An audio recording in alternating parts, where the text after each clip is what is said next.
Hey everyone, hope you're well. So as you can see by the title of today's video, we're checking out the Kramer Nightswan today. Absolutely fantastic guitar. So if you're new to the channel, if this is your first time watching, please hit that subscribe button, it really helps the channel grow. But yeah, without further ado, like I said, we're checking out the Nightswan. You've probably seen this on my channel if you've watched some of my videos before. I absolutely love these guitars. Just a little disclaimer before we get too far into the video. I have an affiliation with Kramer, but this is not a video they've asked me to do. These are guitars that I've brought with my own money, so I'm going to give you my own honest opinion on them. I love the guitars. There's a few things I'll be chatting about later on though, but just thought I'd mention that before we get going. So let's hear them.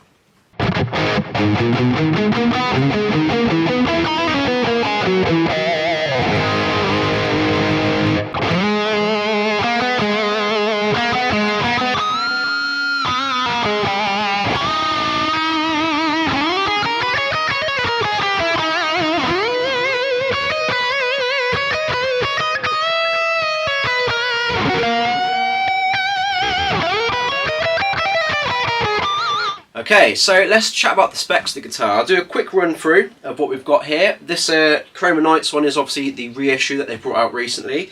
I'll chat a bit about the old school one back in the 80s later on in the video and how they compare and how they differ. There's a few changes, but yeah, these are cool guitars. I've got it in the spotty Polka Dot, I think they call it here.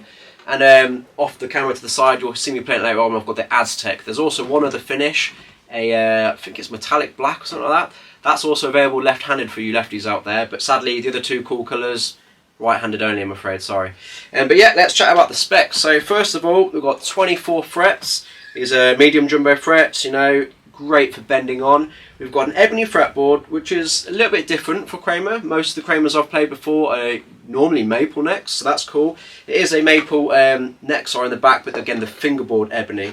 So on that ebony fretboard, we've got this lovely ping pong sort of inlays. I love these. You've got the double dot at 1, the double dot at 24, and you've got the side markers on the side, obviously. Now, a lot of people ask, is that confusing when you're trying to play with them all over the place? I've never noticed it being an issue, to be honest, but love the way it looks. That's the kind of ping pong inlays unique to the guitar. So we've got upturned banana headstock, classic, very metal, isn't it, looking? Obviously we've got the Floyd Rose tremolo. It is a Floyd Rose 1000, so high quality tremolo there. We've got two pickups here. They're actually both the same pickup. They are Seymour Duncan JBs. Again, I'll get some close-up so you can see all this. And now that's one point which does differ from the original Nightswan. For you those Kramer geeks out there, you'll know that the original had a JB in the middle, but a full shred in the bridge. So they've obviously decided not to go with that. I don't know if that's keeping the cost down or what, but yeah, two regular JBs, which you see in most Kramer guitars. And yeah, it's a stunning guitar. The paint job on it, again, I'll get close up so you can see all this properly. It goes on this design all the way round the side and the back of the guitar. Hopefully you can see that on the other camera there. Stunning finish. Kramer always have fantastic paint jobs. But yeah, another feature which maybe people don't talk about often enough, it's the scale length for this guitar. As far as I'm aware, it's the only guitar Kramer make which is 24.75 scale length. That's the distance between the nut here and where the strings come into the bridge. Now, you might think, well, why are you rambling on about this? But it's quite a big deal. That's a slightly shorter neck scale, more like a Gibson guitar, something I'm very comfortable playing, as opposed to the regular Fender of 25.5 scale length. Now, that means the strings are going to feel a little bit looser, maybe. It's just a different vibe, but it's, as far as I'm aware, the only Kramer in the range at the moment that has that scale length, so that's quite a cool feature. Another thing which slightly differs from the original Nightswan in the 80s is the nut here. It's obviously your Floyd Rose locking nut style, but it's what we call an R2 locking nut. The original order had an R1, I believe, and that was slightly thinner, I think. But to be honest, that's quite a good thing on this guitar, to have the slightly wider one. It just feels comfortable. It's what you get in any other Kramer guitar. But yeah, that I believe is the specs. Like I said, it's mahogany body, ebony fretboard, maple neck. So coming from a history of playing a lot of, you see my Les Pauls on the channel, you know, the customs, it's kind of like a hot-rodded 80s Strat Les Paul custom, if that even makes sense. In my head it makes sense. So you've got the same sort of specs, mahogany body, ebony fretboard, maple neck, but it's in a hot rod 80s rock machine. And this really is a rock machine. So let's plug it in. I'm going to do plenty of playing examples today. I'm going to do stuff in isolation and stuff in the track so you can get a mix for it. It's mainly going to be heavy stuff, lead guitar stuff. I will do some cleans for those of you who want it. Timestamps will be below so you can find that. But a guitar like this is all about the shred. Let's hear some.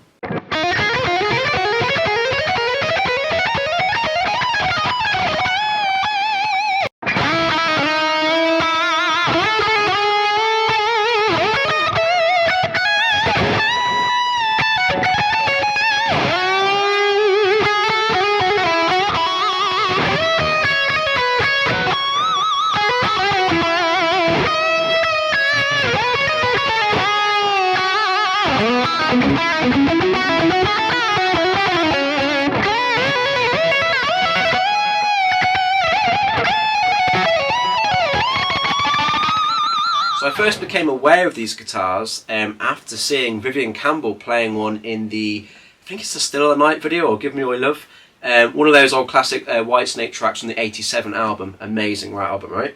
And I always thought, what is that crazy guitar? I'd never seen a guitar with this pickup configuration. It's quite unusual for the time, definitely when the original version came out in the '80s. So again, we've got a humbucker and a humbucker, not that unusual, but the placement, you know, bridge and middle. Normally you'd have the bridge and the neck, or just like in Eddie Van Halen's case, just a bridge, for example. But to have that middle one there, I'll do some examples of the tones later on. People always, well, I was wondering before I brought the guitar, people have been asking me, what's it like with that middle pickup? Is it worth having? Do I actually use it? Yes, I do use it. It's a different tone to the neck, obviously. Maybe not as muddy as the neck, because it's not so far this way. I'll let you hear that later on. But my first concern was, will it get in the way when I'm playing? Because often I'm playing guitars like Les Pauls with a pickup here and a pickup here in the neck. So normally I've got nothing in the middle here. But it doesn't get in the way at all. I have actually lowered it slightly. Again, I'll get a close-up of that if we can't see it on the camera. But that does help. Honestly, it doesn't get in the way at all. So yeah, let's talk you through some tones then. So we'll start off rocky. So that's the bridge pickup on full. It just sounds fantastic. Great for pinch harmonic. You kind of know what you're getting with this guitar. So it's literally one volume, the three-way switch, which goes between obviously bridge. The top one is the middle, and then we've got middle and bridge together. Most of the time, I must admit, I am on the bridge. That's what you kind of buy this guitar for. But yeah, it sounds great for those classic 80s chugging riffs. Let's hear a few.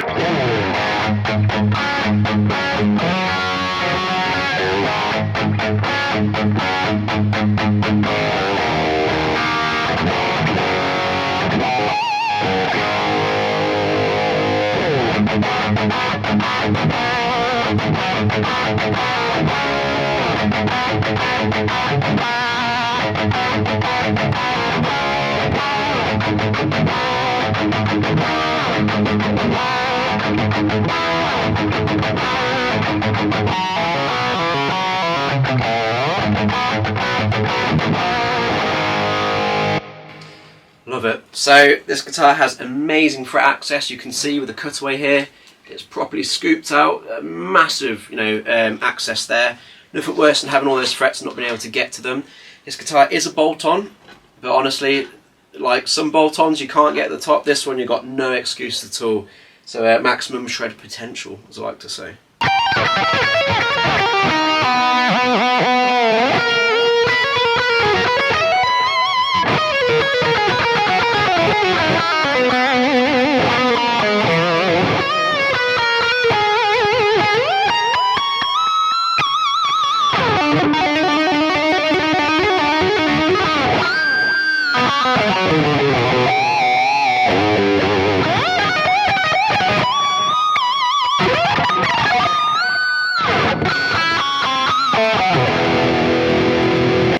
Okay, so I've got the Aztec here. So this is another Nightswan, just in a different finish. I actually remember seeing these back in the old 80s Kramer adverts with Vivian Campbell posing with the Nightswan, and in this sort of graphic here. So again, it's literally the same guitar, different paint job.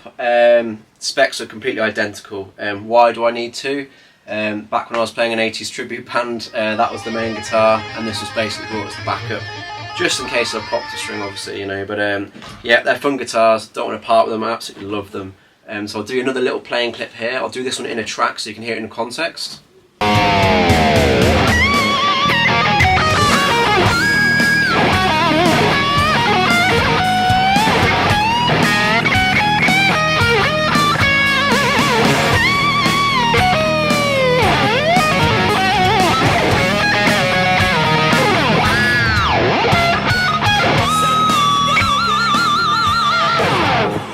Okay, so a little bit more history about the Nightswan. The original guitar was actually designed in collaboration with Buddy Blaze and Vivian Campbell. I believe the original guitars would have actually not had the Kramer branding, it would have said Buddy Blaze on the top here. And it was a collaboration between the two guys there. So the original finishes, I would love it if Kramer would bring them back. You had the polka dot like you've seen before, but it was like a blue, I think with white polka dots maybe. And then the coolest one's the lightning sort of strikes, or the lightning bolt design. It's fantastic. I'll flash some pictures up so you can see what I'm on about. Cool guitars. And then I believe Viv went to Kramer and got on a deal with Kramer.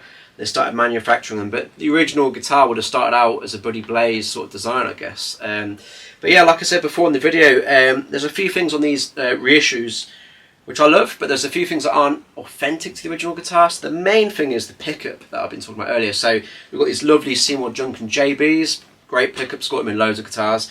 The original would have had a full shred in here in the bridge position. Now, it's kind of a shame not to have that, to like keep it traditional, but to be fair, I guess it's an easy upgrade if I want to. So that might make a future video actually. I might get around to doing that at some point. And the other thing was the locking nut here. It's a different, it's the R2 locking nut, not the R1 like we've talked about before. But again, stunning guitar. I just wanted to mention that a little bit about the history. So let's hear a bit more playing.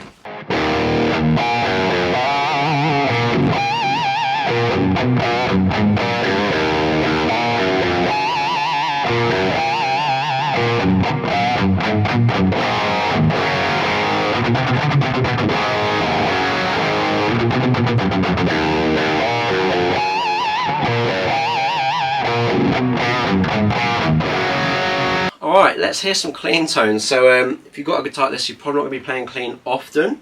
So let's just go between the pickups here. So here's my bridge. I say clean, this is about as clean as I'll probably get for the style of guitar. So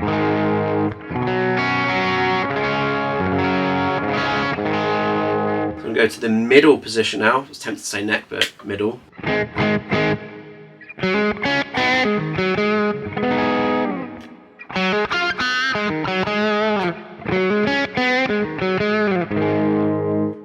Alright, let's hear some clean 80s riffs. Here's two classics for you.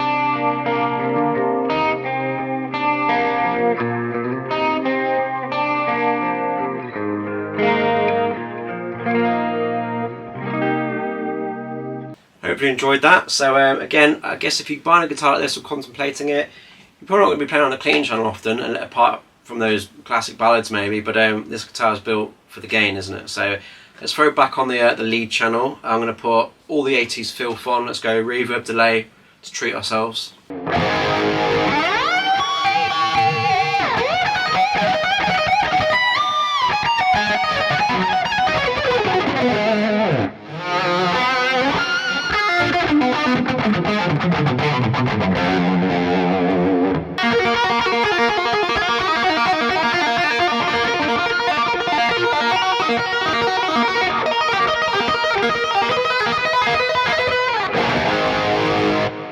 So, what's this guitar feel like to play? Well, someone who likes to play 80s rock, it's an absolute dream. It's very comfortable when you're sat down as well. Like I said, you've got the huge cutaway here, getting up the dusty end, or in this case, not dusty, because I like to use it a lot.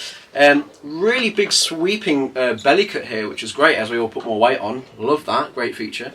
But yeah, like I said, very comfortable to sit with, great to stand up. It's got a good balance to it, no neck dive or anything like that. The fretboard is fantastic, ebony. I'm very much a fan of ebony from like playing a lot of Les Paul customs, but it's got a lovely smooth feel. The radius is a 16-inch radius, so very flat, perfect for those big bends and vibrato, which you know I'm a big fan of. So yeah, absolutely love it. So let's have a few more playing examples.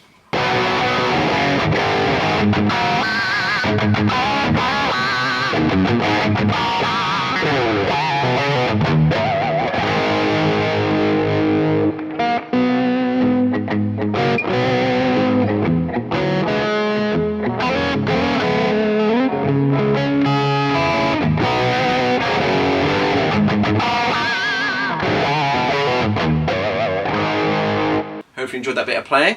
So I've been having a lot of fun with these guitars. Like I said, I've had this one for I think 3 years, and picked the Aztec one up maybe last year and a half ago. So had them quite a while, and I wanted to chat about some of the issues that people have with these guitars. So it's kind of what sparked the whole video actually.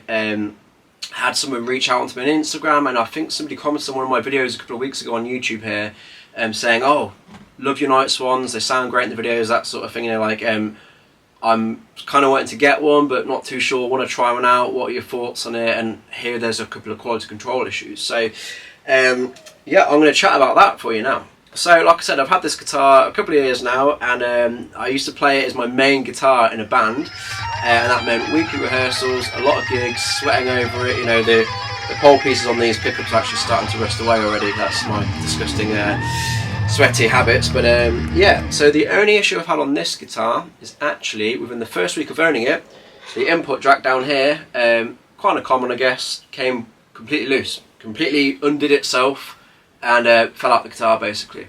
So that was pretty annoying, but basically what I did, I popped it back in and I put some thread lock on there, tightened it back up, and to be honest, I've not had an issue since. You can pull it out, plug it back in, no issues whatsoever. It's tight as anything. So, you know, thought I'd mention that because it's, you know, my experience.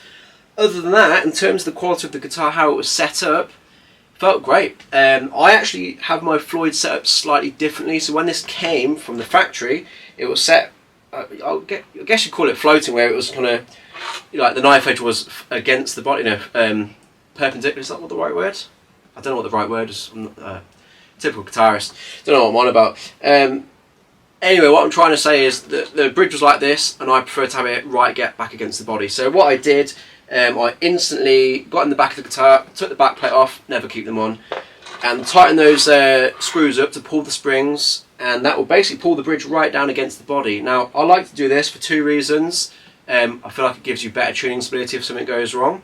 It allows you to do those unison bends, which I'm a big fan of, obviously, and yeah, it lowers the action slightly as well, I guess. So like I said, that was just something I had to do for personal preference, and that's how I have all my Floyd style guitars, so right back against the body. That's as long as they're top mounted Floyds, obviously. But yeah, that's my personal preference. People often will talk about the fretwork on these guitars. Nothing to complain about. The frets, like I said, the medium jumbo, they're great for playing 80s big bends and stuff on. Anytime I restring a guitar, I will give the frets a little polish. It's just something I've got into the habit of doing. The frets were fine, there's no sharp edges at all. I'll get some close-ups if you want to see it and whatnot, but the fretwork is very nice, and other than that input jack, there's nothing to complain about. So let's switch to the Aztec, because there's something to chat about on that one, ironically. Okay, so Aztec time. So I was expecting the same issue, this down here, but absolutely not. It's been rock solid, haven't had to put the thread lock on it. It's a good idea to do that anyway if you're gigging, I guess, but no issues with that. The only issue I've had with this guitar, which you might be able to see, if I show you a close-up on the camera there, I don't know if you can see that, or I'll get a close-up anyway. The middle pickup is kind of sunken in to the cavity a little bit. Not a big deal. Basically, next time I change the strings, I'm going to get in there and bring the spring back in and put the pickup back up. It could happen on any guitar, I guess. I have seen it happen on guitars before, so it's not really that big of a deal. I generally do like to have this middle pickup a bit lower anyway, but I don't want it falling into the cavity. So that's the only negative thing I could say about the guitar. Apart from that, like I said, I've been very lucky with these guitars. People say, how's the Floyd? I mean, you've probably seen some examples of me abusing it today, or in past videos on YouTube, but they're rock solid. You know, the way I have it set, I've got 9 to 46 gauge strings on this guitar, on both Nightswans, down to E flat, the tuning of the 80s basically, and with that Floyd against the body, it's absolutely rock solid, you know.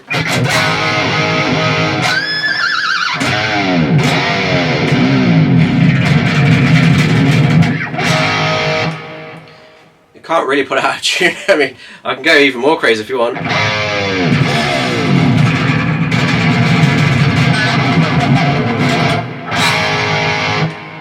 I mean, I don't think you need to go much more crazy than that on a song. So yeah, great tuning stability.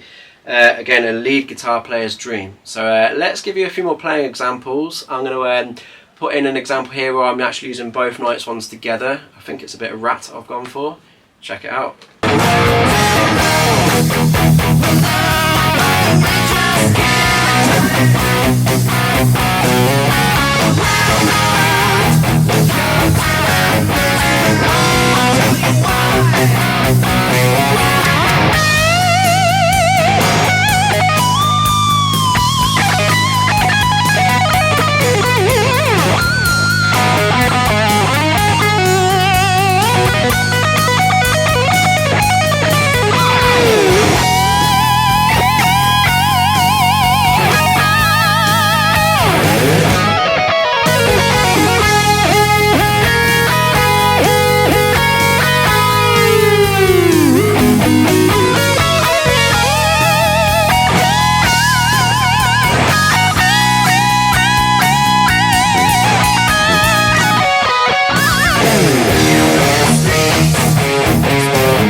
Would I recommend this guitar? Absolutely, it's a great guitar. Always have fun on this one.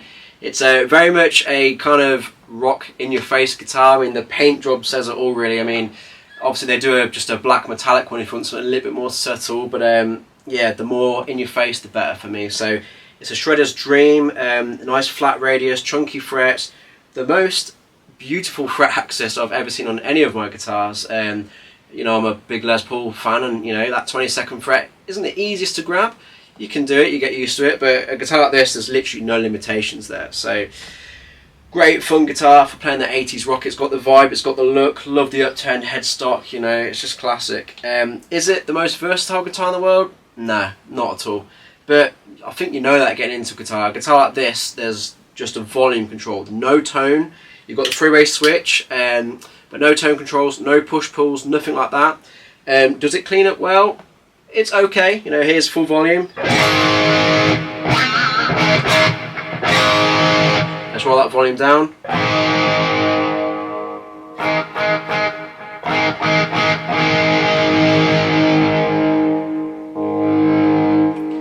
It's not the best. My Pacer, for example, somewhere behind me, Leopard one or the Tiger one, that's got coil taps, and that's got the triple bleed circuit in there as well. So when you roll that down, you let the high end sort of shimmer through. So that will be more of a versatile guitar. This is just an in-your-face rocker, really. So if you want to play 80s rock and like pinch harmonics and dive bombs and all that fun, you should check one of these guitars out. Like I said, the selling point for the guitar is the ebony fretboard, the scale length, which is different, a mahogany body. Most Kramers, as far as I'm aware, are older, or I think ash, but yeah, it's a really cool guitar to have in the collection. I absolutely love it, and I hope this video helps you out if you're on the fence about getting one. So if you've got one of these guitars, let me know in the comments section what you think of it. Do you like it as much as I do? I think they're great fun, you know. So again, if there's anything else I've missed or something you want to know, or a bit of information I got wrong about the history, drop it in the comments section. I'm sure someone will help us out. But yeah, they're great guitars. Hopefully this video helps you out. I'll play you out with a bit more of something shreddy, hopefully.